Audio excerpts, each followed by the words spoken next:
नमस्कार दोस्तों, मैं हूँ आरती प्रजापति यूट्यूब चैनल पर आप सभी का हार्दिक स्वागत करती हूँ। दोस्तों, आज की इस वीडियो में हम जानने वाले हैं सेंट्रल यूनिवर्सिटी से एक पीएचडी एडमिशन की नोटिफिकेशन आई हुई है। तो चलिए देखते हैं कौन सी यूनिवर्सिटी है। तो सबसे पहले बता देती हूँ कि गुजरात की ये सेंट्रल यूनिवर्सिटी है और वहाँ से ये पीएचडी की नोटिफिकेशन आई हुई। ओके, तो चलिए देखते हैं कैसे फॉर्म फिल करना है, कैसे कहाँ से क्या सीट कितनी है और फिर उसका सिलेबस वगैरह कैसे देखना है उसके बारे में डिटेल्स में बताएंगे। तो सबसे पहले हम जाएंगे सेंट्रल यूनिवर्सिटी ऑफ गुजरात लिखेंगे। ओके, अगर आपको उसकी वेबसाइट याद नहीं है तो ऐसे भी लिख सकते हो। ओके,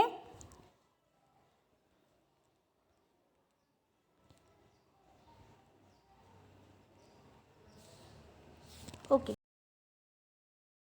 चल रहे हैं। ओके, उसके बाद देखते हैं कि क्या होता है। चलें, यहाँ पर देखिए आपको पहले ही दिखा रहा है कि उसकी जो ऑफिशियल वेबसाइट है www.cug.ac.in। ओके, तो हम पहले उस पर चलते हैं। अभी देखिए मेन पेज पर हम आ चुके हैं और आप देख सकते हैं यहाँ पर लिखा हुआ है गुजरात केंद्रीय विश्वविद्यालय। ओके, और नीचे इंग्लिश में भी दिया हुआ है सेंट्रल यूनिवर्सिटी ऑफ गुजरात। तो चलिए अब पीएचडी के लिए कहाँ से देखना है, तो आपको यहाँ पर नीचे की ओर जाना है और उसके बाद देखिए यहाँ पर आपको यहाँ पर चल रहा है, एक सेकंड, यहाँ पर चल रहा है, दिख रहा है ना, पीएचडी एडमिशन 2021। ओके, उस पर क्लिक करना है। जैसे ही क्लिक करोगे तो पीएचडी वाला जो पेज है वो ओपन हो जाएगा और यहाँ पर आप देख सकते हैं। तो यहाँ पर देखो पहले तो दिया है फीस स्ट्रक्चर क्या है उसका। ओके, तो यहाँ पर पहले हम सारी डिटेल्स देख लेते हैं और बाद में बताते हैं कि कैसे आपको फॉर्म फिल करना है। तो सबसे पहले हम इसको डाउनलोड करते हैं, फीस स्ट्रक्चर को। ओके,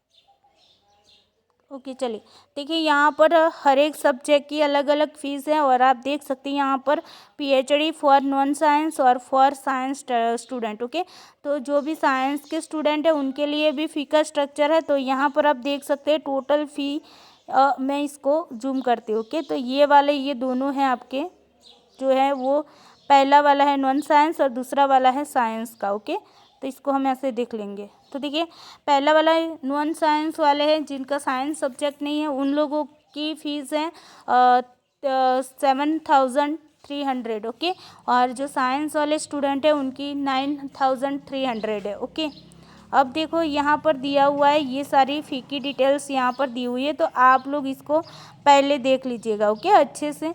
और उसके बाद हम चलते, ये फ़ी का स्ट्रक्चर हो गया आपका और उसके बाद हम देखते हैं। ओके, यहाँ पर देखिए only for first 2 semester ₹6,000। Okay, for thesis submission to be paid at the time of submission, last में लिखा हुआ है, तो थोड़ा सा इसे भी पढ़ लीजिएगा। चलिए,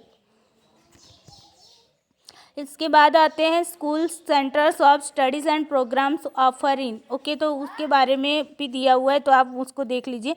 जो मेन होगा उसी को मैं बता रही हूँ। यहाँ पर पीएचडी नोटिस फॉर एडमिशन, तो उसको पहले हम देख लेते हैं। ओके, उसको डाउनलोड कर लेते हैं।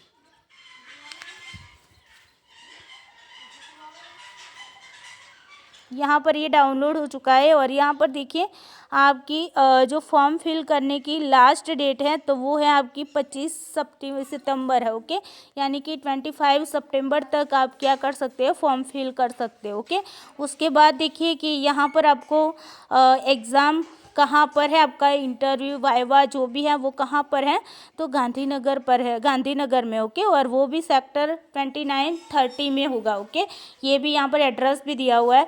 उसके बाद देखो वाइवा की जो डेट है वो अभी आपको दी गई नहीं है और जो भी आपका टेस्ट होगा, यानी कि आपका जो एग्ज़ाम होगा, एंट्रेंस एग्ज़ाम, वो टोटल आपका 1 आवर का होगा और उसमें क्या पूछा जाएगा, तो उसमें देखो 50 मार्क्स हो गए आपके और 50 मार्क्स हो गए। उसमें से देखो बताया जा रहा है कि भाई रिसर्च एप्टीट्यूड टेस्ट वहाँ पर लिया जाए, ओनली रिसर्च पर वहाँ पर फोकस किया जा रहा है। ओके, तो यहाँ पर 25 क्वेश्चंस आपके एमसीक्यूज आएंगे और आपके 25 मार्क्स जो होंगे वो आपको रिसर्च प्रपोजल राइटिंग करनी होगी। ओके, तो रिसर्च प्रपोजल आप राइटिंग करेंगे, उसके वहाँ पर आपको 25 मार्क्स, 25 मार्क्स आपके किसके होंगे, एमसीक्यूज क्वेश्चन होंगे उसके होंगे। ओके, उसके बाद देखो 50 मार्क्स हैं वो आपके वाइवा यानी कि इंटरव्यू का होगा। ओके, टोटल मिलाकर आपके 100 मार्क्स होंगे और इस तरीके से उनको 3 भागों में बांटा है। पहला भाग है 25 क्वेश्चंस आएंगे एमसीक्यूज और दूसरा भाग है आपको रिसर्च प्रपोजल 25 मार्क्स की होगी, उसको राइटिंग करनी होगी। ओके, उसको लिखनी होगी और उसके बाद आपका 50 मार्क्स का क्या है, वाइवा या तो इंटरव्यू जो बोलते हैं वो है। ओके, तो ये पूरा आपका स्ट्रक्चर हो गया जो आपका एग्ज़ाम कैसे लेनी है और उसकी डेट भी अभी अनाउंसमेंट नहीं की गई है, सिर्फ यहाँ पर आपको बताया गया है। ओके, चलिए अब आगे चलते हैं। उसके बाद देखते हैं सीट कितनी है, कौन से सब्जेक्ट की है, उसको हम डाउनलोड कर लेते हैं।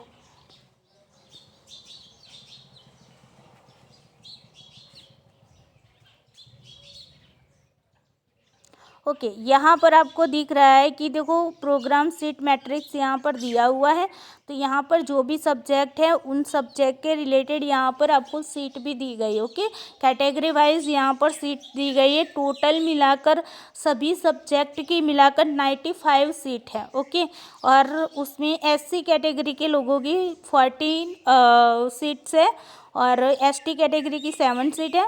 उसके बाद देखो ओबीसी की है 24 सीट्स और जनरल की है 43 सीट्स और ईडब्ल्यूएस वालों की 7 सीट्स। ओके, ये टोटल बता रही हूँ, सारे के सारे सब्जेक्ट की बता रही हूँ। ओके, तो उसमें आपके सब्जेक्ट में कौन सी है, कौन सी कैटेगरी में, वो आप लोग देख लीजिएगा। उसके बाद देखते हैं, उसके बाद आते हैं कैसे रजिस्ट्रेशन करना है। ओके, तो यहाँ पर आपको लिखा हुआ ब्लू लाइन में लिखा हुआ दिख रहा है, online registration and submission of application form for PhD 2021 programme. Okay, तो उस पर यहाँ पर क्लिक लिखा हुआ है, तो उस पर क्लिक करना है। अब जैसे ही क्लिक करोगे यहाँ पर जो भी डिटेल्स हमने, देखो यहाँ पर फ़ी है, तो फ़ी का स्ट्रक्चर देख लेते हैं। आपकी फ़ीस होंगी जनरल, ओबीसी और ईडब्ल्यूएस वाले जो बच्चे हैं उनकी फ़ीस होगी 1000 रुपीज़। ओके, और जो SC ST और ट्रांसजेंडर जो भी बच्चे हैं उनकी फ़ीस होंगी 500। Okay, sorry 500। और पर्सन जो डिसेबिलिटी वाले बच्चे हैं उनके लिए नॉट एप्लीकेबल। ओके, यहाँ पर ये बताया जा रहा है। चलिए उसके बाद आगे ये सारी डिटेल्स आप पढ़ लेना और उसके बाद आपको फॉर्म फिल करना है। लास्ट में यहाँ पर आप देख सकते हो कि यहाँ पर एक बॉक्स दिया है, उस बॉक्स में आपको क्लिक करना है और उसके बाद आपको क्लिक हियर टू प्रोसेस करना है। जैसे ही क्लिक हियर टू प्रोसेस करोगे तो ये पेज, अब ये पेज में आपको क्या करना है, तो पहले आपको न्यू रजिस्ट्रेशन करना होगा। ओके, तो यहाँ पर हम न्यू रजिस्ट्रेशन पर जाएंगे, जहाँ पर आपको क्या करना है, इतनी डिटेल्स पहले न्यू रजिस्ट्रेशन के लिए आपको फिल करनी है। तो पहले फर्स्ट नाम, उसके बाद आपके फादर या स्पाउस नेम या फिर मिडल नेम लिखना है। ओके, उसके बाद लास्ट में आपकी सरनेम लिखनी है। उसके बाद आपको बर्थ डेट डालनी है, फिर अपना मोबाइल नंबर डालना है और अपनी ईमेल आईडी डालनी है और इतना काम करके साइन अप करना है। जैसे साइन अप करोगे तो लॉगिन आईडी आपको मिल जाएगी मैसेज से या फिर यहाँ पर ही इसी पेज में आपको शो होगी, तो उसका स्क्रीनशॉट लेना ना भूलिएगा। ओके, और उसके बाद लॉगिन होकर आपको क्या करना है, यहाँ पर लॉगिन होना होगा और उसके बाद आपको फॉर्म फिल करने के लिए ऑप्शन खुलेगा। ओके, तो ये पूरी जानकारी थी सेंट्रल यूनिवर्सिटी की। तो सबसे अच्छी यूनिवर्सिटी होती है सेंट्रल यूनिवर्सिटी PhD के लिए। तो जिन लोगों के सब्जेक्ट की यहाँ पर वैकेंट सीट बता रहे हैं तो वो लोग ज़रूर अवश्य भरिएगा और आप सबको बहुत बहुत शुभकामनाएं देती हूँ पहले से ही कि भाई आप लोग ये सेंट्रल यूनिवर्सिटी में अपना एडमिशन प्राप्त कर ले। ओके, तो all the best, thank you so much.